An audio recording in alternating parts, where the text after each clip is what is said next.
Eu tô aqui me arrumando, eu parei pra vir gravar um negócio, porque desde que eu postei os últimos dois stories, Cris Paiva abre o jogo.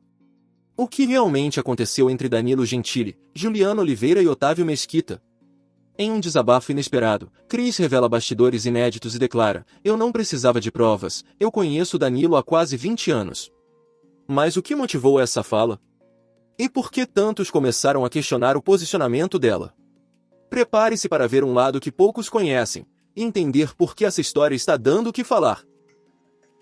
eu tô aqui me arrumando, eu parei pra vir gravar um negócio, porque desde que eu postei os últimos dois stories, chegaram várias mensagens de todos os tipos, assim, nenhuma ofensiva, mas assim, você esperou ele falar pra saber se era verdade ou não? Que sorte que ele tinha os negócios? Enfim, alguns comentários. Aí, o que eu quero explicar pra vocês? Danilo é meu amigo, gente. Meu amigo pessoal. A gente conversa amenidades. Tem 20 anos que eu conheço o Danilo. A gente se conheceu muito antes de muita coisa acontecer. Muito antes de muita coisa acontecer na minha vida e na vida dele. E a gente acompanhou a vida um do outro durante os últimos 18 anos. São 18 anos que a gente se conhece. Então, assim, é muito tempo você sabendo e vendo como a pessoa lida em inúmeras situações. E por isso eu não tinha a menor dúvida que a história não era bem aquela que estava sendo contada. Eu não precisava de provas. Eu não precisava que ele postasse, que ele mostrasse nada. Eu não precisava. Ele precisa de provas para uma questão jurídica, para opinião pública. Para mim não precisava de forma alguma. Eu tenho inúmeras provas empíricas de como o Danilo age na defesa de um amigo, de uma amiga. Em diversas situações eu vi isso acontecendo comigo. E eu tô falando disso desde que a gente se conheceu, desde o primeiro dia que a gente se viu na vida, o Danilo me defendeu. Eu já contei isso, não me importa de contar de novo. Primeira vez que eu interagi com o Danilo pelo Twitter. E ele me convidou pra abrir o show dele, eu cheguei pra abrir o show dele, o produtor local falou que eu não iria abrir. O Danilo, e o produtor falou, não vai não sei o quê. Quando o Danilo chegou, eu falei, olha, eu vim só pra te falar que a gente nos conhecia.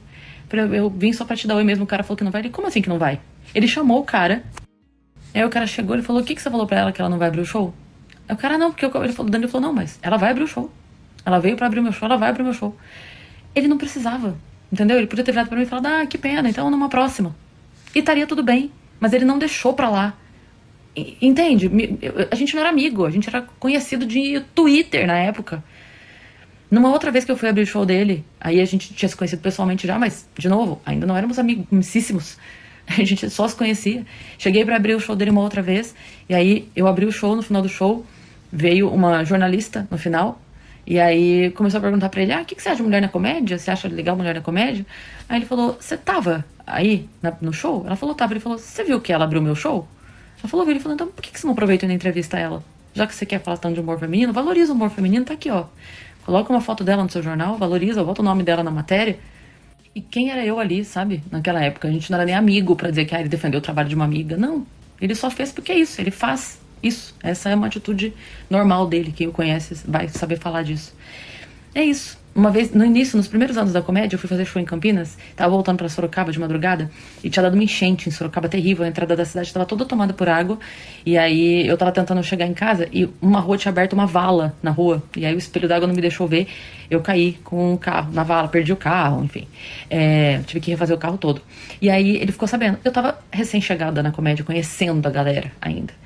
Ele entrou em contato comigo, falou, o que aconteceu? Fiquei sabendo do seu carro, falei, foi, ele falou, pega o meu carro. Passa aqui em casa, pega o meu carro, fica com o meu carro, até se arrumar o seu. Eu falei, não vou fazer isso. Ele falou, Fia, vai, você precisa eu tô em São Paulo, eu dou um jeito. Eu falo com o pessoal da TV, pega algum carro aqui, eu dou um jeito, você precisa do carro pra fazer show. Eu não peguei o carro dele de qualquer forma. No fim, quem me emprestou o carro um tempo foi o João Valho, meu amigo lá de Sorocaba, que também é humorista, pra eu poder fazer os shows e tal. Mas assim, vocês entendem que é dessa pessoa que eu tô falando? De que quando me conheceu, já agiu assim? E depois disso, gente, cara, teve a situação da minha separação. Que quando aconteceu, o Danilo foi... Ele me ligava todos os dias. Eu ligava ou mandava mensagem. Como é que você tá? Você tá bem? Como é que você tá hoje? O que você tá fazendo? Tá precisando de alguma coisa? Todos os dias. Sem exceção. Até ele ver que eu tava bem. Todos os dias. Ele foi uma das primeiras pessoas que se posicionou firmemente do meu lado. Pra não deixar brecha, sabe? De achar que, não, ele falou, não, no meu bar não pisa mais, no meu programa não pisa mais. E aí isso, pronto, acabou. Tipo, se posicionou de uma maneira muito firme, sabe? E aí, depois disso... Cara, foram inúmeras vezes. Quantas vezes eu, sei lá, com alguma dúvida, alguma inquietação profissional, ligo, grito pra ele, cara, tá podendo conversar? Passa aqui no bar.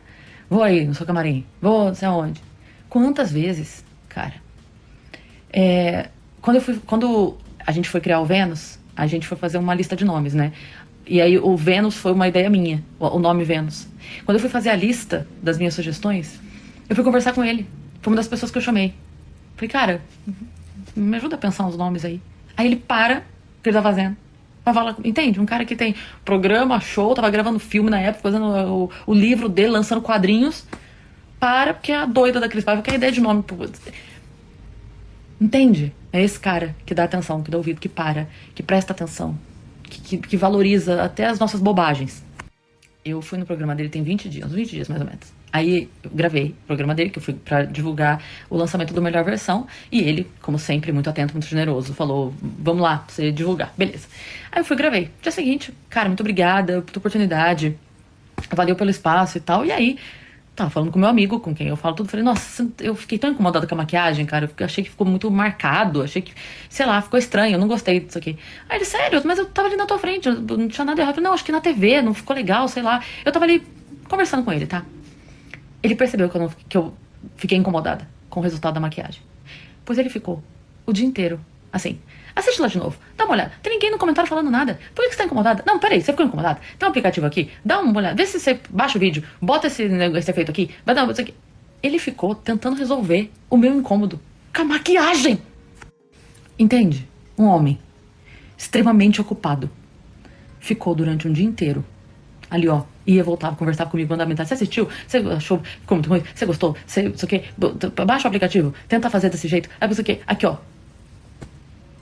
Aí você vai me dizer que é essa pessoa que, com uma amiga que reclamou da maquiagem, ele não sossegou até ele ver que eu falei, não, tá tudo bem, eu assisti de novo, acho que foi só na hora que eu tivesse a impressão, tá tudo bem. E não sossegou enquanto ele não viu que eu tava bem. Aí você vai me dizer que essa pessoa ia ignorar algo tão sério, tão grave como amiga?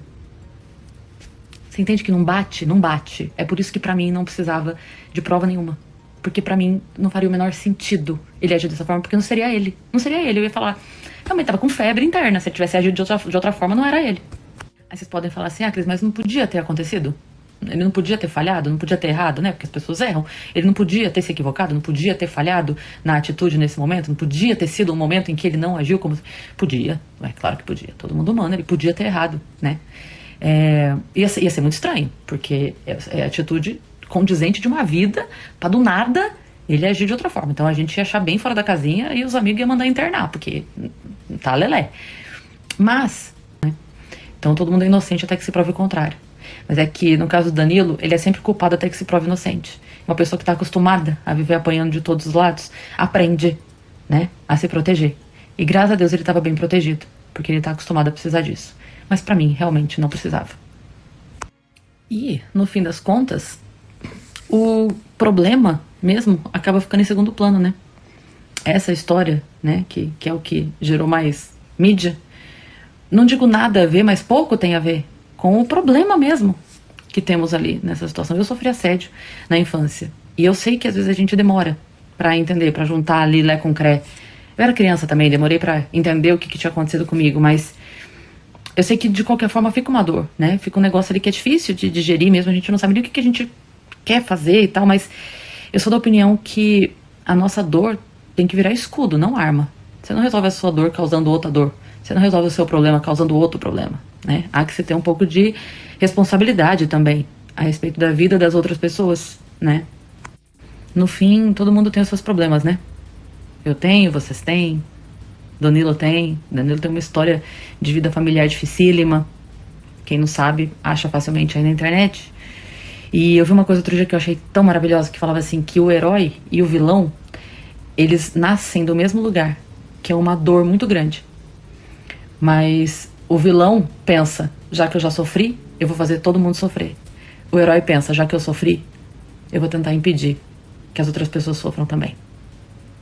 Em tempos em que amizades parecem tão descartáveis e julgamentos vêm antes dos fatos, o desabafo de Cris Paiva não só expõe os bastidores dessa polêmica, mas revela o valor de quem permanece ao seu lado por quase 2 décadas. Entre provas e versões, ela escolheu a memória, a convivência e a lealdade. E você, em quem acreditaria?